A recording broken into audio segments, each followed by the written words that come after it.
Juste pour nous prévenir. Pas encore la Zaka. Comme vous le savez tous. Atra, voilà. Atra Rishona. Atra, ça veut dire déjà, tu te chauffes un peu les mollets au cas où s'il faut. Je suis prêt à sauter. Lui, Ben, il est déjà. Il est déjà maître. Ok.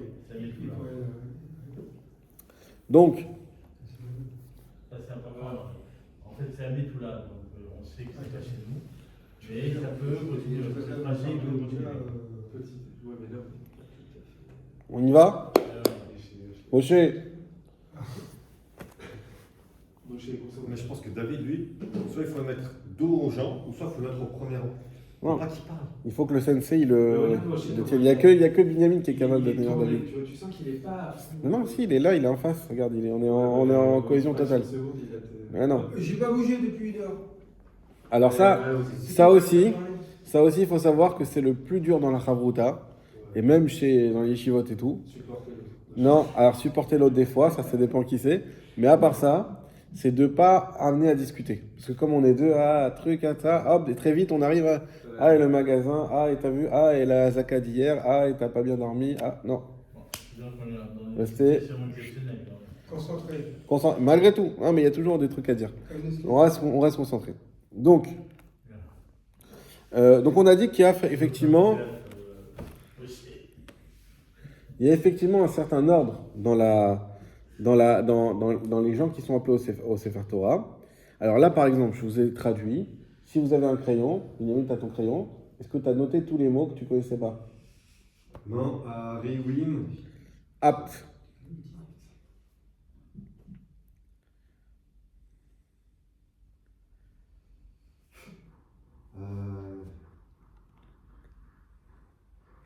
Chez Avot TM. Que leur père Memunim. prenne à charge. Prennent à charge.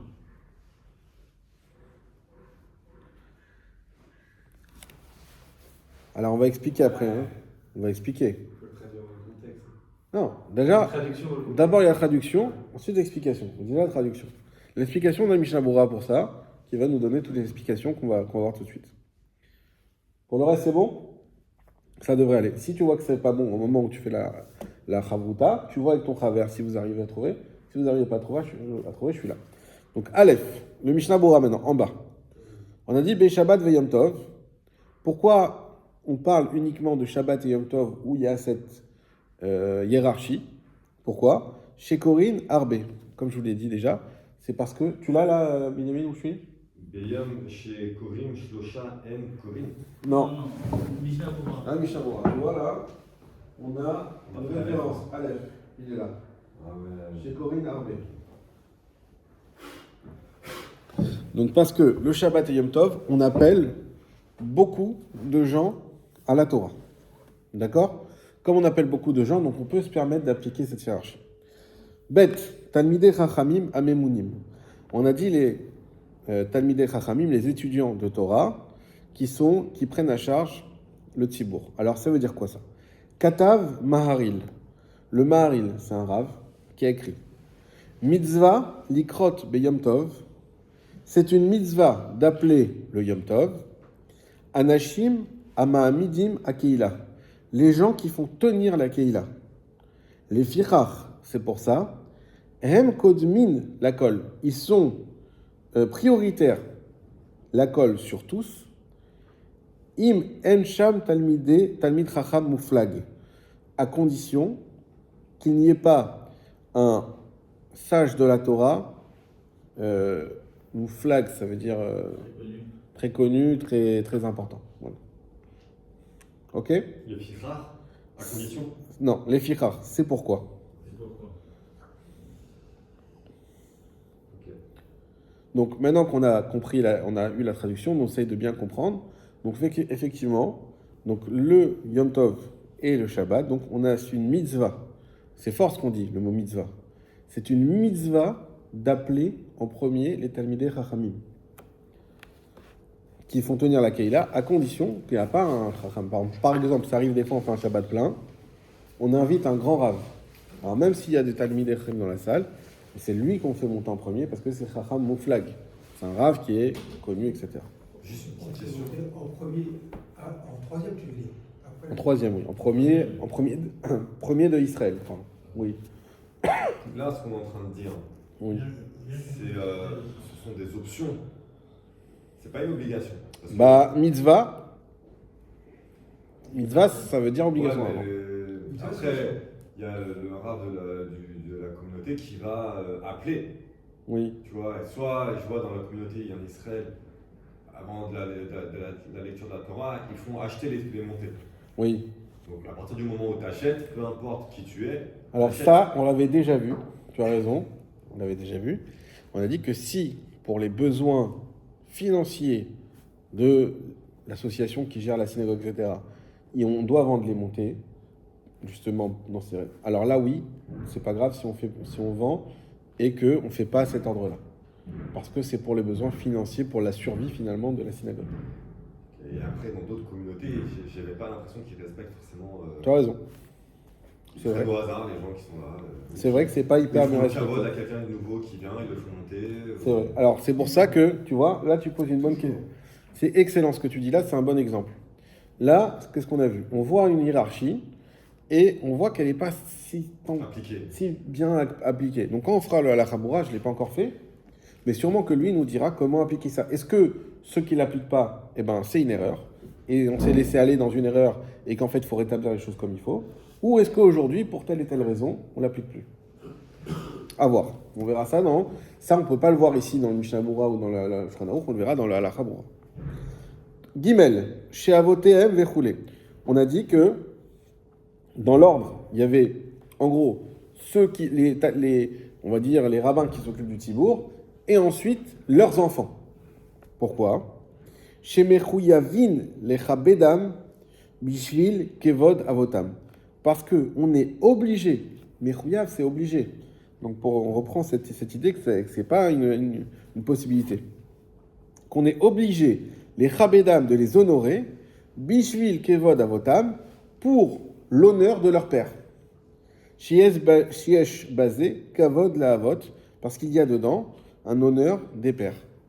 Et donc, effectivement, lorsqu'on a un enfant d'une personne qui s'est occupé de la communauté, et ben même si cet enfant, lui, s'en est pas occupé, que lui, en soi, il n'a peut-être pas forcément le mérite de monter en premier, mais puisqu'il a le kavod de son père qui repose sur lui, et ça, on le ressent bien. Quand il y a un enfant de quelqu'un, ben, ceux qui connaissent le père, ils disent, bon, c'est l'enfant de un tel. C'est l'enfant de celui qui a ouvert cette synagogue, par exemple. C'est l'enfant de celui qui s'occupe des pauvres de la ville. On dit, c'est l'enfant... Nathania. Et c'est l'enfant de... Donc cet enfant, quelque part, repose sur lui le nom de son père. Et d'ailleurs, malheureusement, des fois l'inverse. Et tu te rends compte, c'est l'enfant de un tel, tu as vu comment il est? Alors que son père, des fois tu dis ça. Tu dis, tu vois... C'est marrant ça déjà, de dire ça. Moi je peux dire ça. C'est vrai, c'est de la shonara, mais aussi tu peux le penser. Ça veut dire, imagine-toi, tu vois un grand rave et tout. Je sais pas, que tu imagines là, le rabbini que tu adores et tout. Un jour, tu vois le fils, il dit, tu vois, lui, c'est le fils de Rav. C'est pas possible. Ce rave tellement et tout, et quoi, comment son fils? Imaginez-vous Yitzhak Avinu. Il y avait Esav. Esav, quand il faisait des Esav, aérotes. c'était quand même plus grand dans le. C'est ça, c'est ce cas. Il était très fort. Et quand on voyait Esav, Ouais. c'est le fils de quoi, Yitzhak, Attends, et le petit-fils de Abraham, on parle du même Yitzhak? Oui. Bah ça c'est Esav. Aujourd'hui, on le voit. C'est sûr. En tout cas, sur un enfant repose le nom de son père. Donc même si lui, quelque part, il n'a pas ce mérite, et bien vu que lui, si on lui fait pas kavod, c'est comme si on faisait une offense à son père directement, indirectement. Donc l'enfant aussi mérite d'avoir cette montée. Même si c'est un rachat. On n'a pas dit que c'est un rachat, mais peut-être qu'il n'est pas au niveau de son père, mais malgré tout, ou qu'il ne s'occupe pas de la communauté, malgré tout, il mérite de monter. En fait, le père, il est aussi content de monter que si son fils y monte. C'est dans ce sens-là. En fait. Dalet. C'est dans ce sens-là. Toi qui sais. C'est pas pour. Ve'achar kach raché knesiot. Et après ça, on a les raché knesiot, c'est-à-dire les Les pauvres idiots. Non, Rachek Nessiot, c'est pas il n'y a pas de pauvres idiots dans l'histoire. Rachek Nessiot, c'est les patrons de la synagogue. Ouais, le patron, ouais. Le président, le tout ça, vous connaissez là tout le. Ouais, ouais, Photographe. Voilà, non pas le photographe. Trésorier. Le trésorier, voilà. La semaine, la semaine. Vechol Zé, Il fait du comité, quoi. voilà, Bah, il y a le photographe. exactement. Vechol Zé Maïre, Bimkomot, et tout ça. Regarde Binyamin. Tu suis pas. Tu suis pas, on va dire ce que ta question elle est là et tu suis pas. Vechol Zé, et tout ça. Maïre, on parle.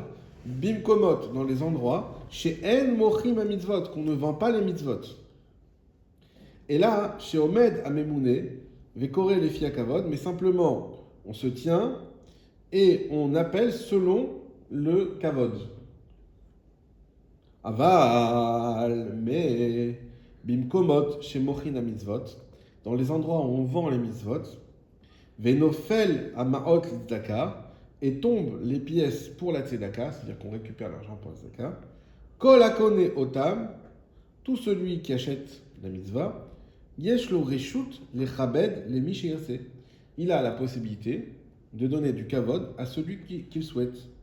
Ou milevad, chez ikra le chol echad le fikevodo, et ou milevad si ce n'est qu'il appellera chacun selon son kavod, chez lo yavo l'idée marloquette, pour ne pas arriver à une marloquette, à une dispute.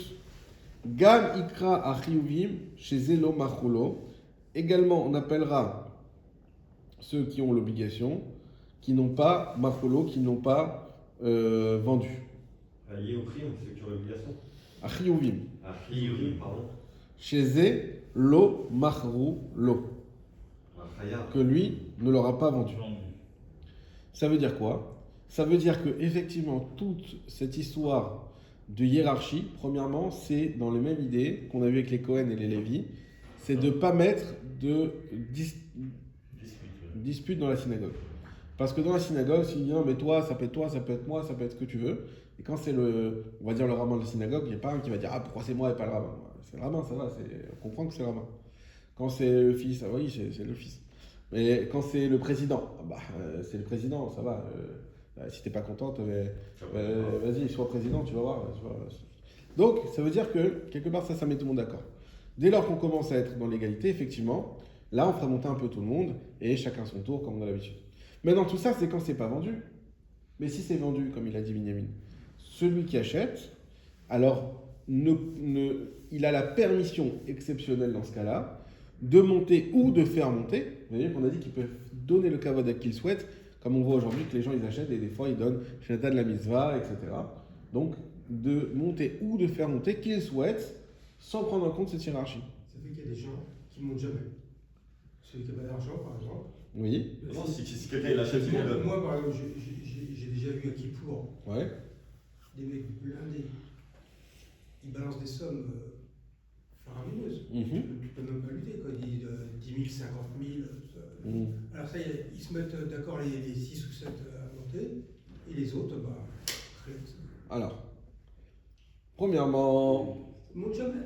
Non, mais ça, c'est- Moshe. Parce qu'ils se prennent le truc tout le temps. Moshe, c'est grâce à ces gens-là Oui. que la synagogue est là toute l'année. Non, non, mais. Mais, Deuxièmement, tu n'es pas obligé de monter à Kippour. Troisièmement, tu as tous les Shabbatats pour monter. En général, on fait monter les gens alternativement. Et au cas où, si même on vend un Shabbat, il y a le Mosifim. Dans les synagogues où on vend le Shabbat, à Kippour, tu monteras jamais. Parce c'est que- pas grave. Non, tu as raison. Moi, je me rappelle, excuse-moi, Ouais. je fais juste une parenthèse. En Tunisie, tu avais 4 ou 5 gens très riches. Et donc, le jour de Kippour, en fait, c'est eux qui achetaient tout, quoi, tu vois, parce que personne ne pouvait mettre ce qu'ils mettaient eux. Il y en a un jour, il en a eu marre. Et donc, il a commencé à monter. Et après, il a acheté finalement. Et après, il leur a dit voilà, je paye ça et allez vous faire voir. Mais si par exemple tu achètes une mitzvah, parce qu'on va dire que c'est une mitzvah, Ouais, c'est vrai. et que tu la donnes à quelqu'un, est-ce que la mitzvah elle est pour lui, elle est pour toi? Tous les deux. Toi, tu as fait la mitzvah de la Tzedaka. Et lui, il a fait la mitzvah de monter la Torah. Alors, Chacun, il parle. pas de faire un procès. C'est ce qu'on a fait quand Si tu tu es veux venu vraiment ravisant. Exactement. Il a acheté le- Tu joues au jeu aussi. Non, après, moi, je regarde. Je comprends que tu dis, voilà, machin. Alors, c'est vrai que c'est Il n'y a pas que les riches, il n'y a que... C'est Oui, pas normal. mais c'est Ouais. pas normal. Mais alors comment on C'est fait, pas normal comment on parce fait que pour c'est la payer loi. Non, mais ça reste la loi. Comment on de fait la pour jungle. payer le loyer et l'électricité? Mais non, mais il y a d'autres moyens. Ça, c'est la loi. de la Ah non, il n'y a jungle. pas que d'autres moyens. Non. Il faut payer, c'est un chèque. Il y a pas Non, d'autres en moyens. fait, moi, je dans pense- dans les synagogues sionistes, Ouais. pas un centime. Tu donnes une cotisation mensuelle. Oui. Et en fait, tu montes de manière de- Alors ça c'est le système anglais Le qui mec, existe. il donne 50. Et il y en a qui sont très contre ce système. Dire quoi, c'est devenu payant d'aller dans une synagogue. Ah oui, parce que le problème c'est que tu dis ça. Toi tu vas un Shabbat 2-3, on va dire monsieur voilà. Tout le monde paye. Oui non. Je vais te dire, dans le système anglais, Ouais. quand le type il arrive, il doit faire la bar mitzvah de son fils.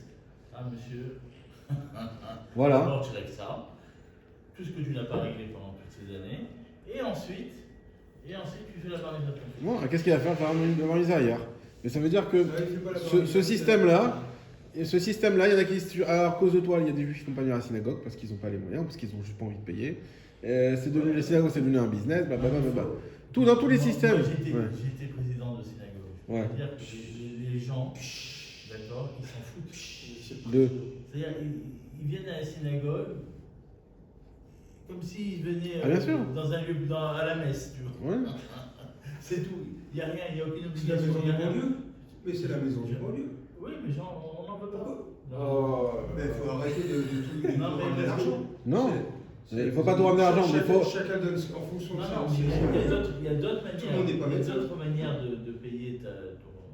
Je le dis, je le service qu'on te tout le donne. monde n'est pas C'est un médecin. service, hein, une synagogue. Faut arrêter là. D'accord. C'est un service. Faut Tu arrêter. peux t'occuper de la CBHTC. Moshe, tu peux nettoyer, aujourd'hui, tu peux- On a des gens qui n'ont aucun problème à payer leur cotisation à la salle de muscu, mais à la synagogue, non. On est d'accord. Mais pourquoi? On est d'accord. Ah, j'ai pas les moyens. Ah bah pourquoi t'as les moyens pour la salle de muscu? On est d'accord. Ah, parce que c'est normal, parce que Il y c'est en a qui vont pas à la Parce que salle ça, de c'est muscu. nécessaire. parce que c'est nécessaire. Moi, il y en a Qui vont pas à la beaucoup qui salle de donnent muscu. rien. Hein? Qui donnent rien. De quoi qui donne rien? Bah, qui donnent jamais. Il y en a qui donnent jamais.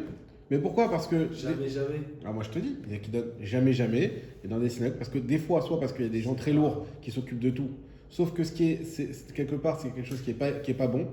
Pourquoi? Parce que c'est vrai que c'est génial d'avoir des gens, des gros donateurs pour ceux qui s'occupent de la synagogue, c'est un soulagement. Mais ça associe pas les autres. En réalité, chacun, même s'il donne 50 shekels par mois, chacun il devrait donner quelque chose à la synagogue. Pourquoi? Parce que c'est ta synagogue. Tu profites tout le temps. Tu viens le Shabbat, tu viens la semaine, tu viens les Shurim, tu viens les Soudot, tu viens tout ça. Mais il faut que tu sois inclus. Bien sûr. T'es pas là pour être un passif, pour être un consommateur, comme ils disent. Alors maintenant, il n'a pas les moyens. Bah, heureusement, s'il n'a pas les moyens, bien sûr qu'il est le bienvenu, et tout autant que les autres, etc. Mais au bout d'un moment, vu que si on devait, je vais te dire une chose, si tu prends le coût de la synagogue et que tu devais le diviser par le nombre de personnes, il n'y a personne qui va venir parce qu'il va falloir payer 1000 ou 2000 shekels par mois par personne, les gens ne viendront pas. Heureusement qu'on a ceux qui donnent 20, 30 et 40 d'un seul coup pour permettre aux autres de donner 100 shekels. Sinon, ça ne marche pas. Moi, je me rappelle, j'ai mis en place un système où un des membres devait passer pour voir s'il y avait suffisamment pour la semaine de la chute, si la personne qui est passée pour nettoyer la chose, ça a tenu une fois. Quand moi je l'ai fait, c'était 2 Shabbats, enfin sur 2 Shabbats, et après plus personne n'a voulu Ça le long faire. dépasse. Ça, juste Oui. venir Ça long dépasse. 10 minutes pour vérifier qu'il y avait tout ce qu'il fallait et que la choule avait été lavée. Mais oui, en fait, tout le monde veut profiter. D'ailleurs, quand tu as la choule qui est sale, c'est quoi cette choule sale? Ils s'occupent pas bien. Et c'est marrant parce qu'il n'y a personne qui est venu prendre un balai pour laver. Demande aux gens de venir le vendredi, une demi-heure ou 3 quarts d'heure avant, et mettre les choses en place. Ah, ça veut dire on peut sortir des mamades. Donc, il n'y a personne pour ça. Donc, alors dans ce cas-là, il faut prendre une femme de ménage. Une femme de ménage, c'est payant. Ah ouais, mais c'est 400 shekels par semaine. Alors, tu fais comment? Par semaine. Eh oui, par intervention. Bah oui, en Israël, bah oui. Combien de temps elle passe? Tiens, Une demi-journée, c'est 400 shekels. Une demi-journée. Bien sûr. C'est bon, hein. Ouais. 800 shekels la il journée. cherche, si tu veux, il cherche ton copain. Voilà. Qui Razak, bon.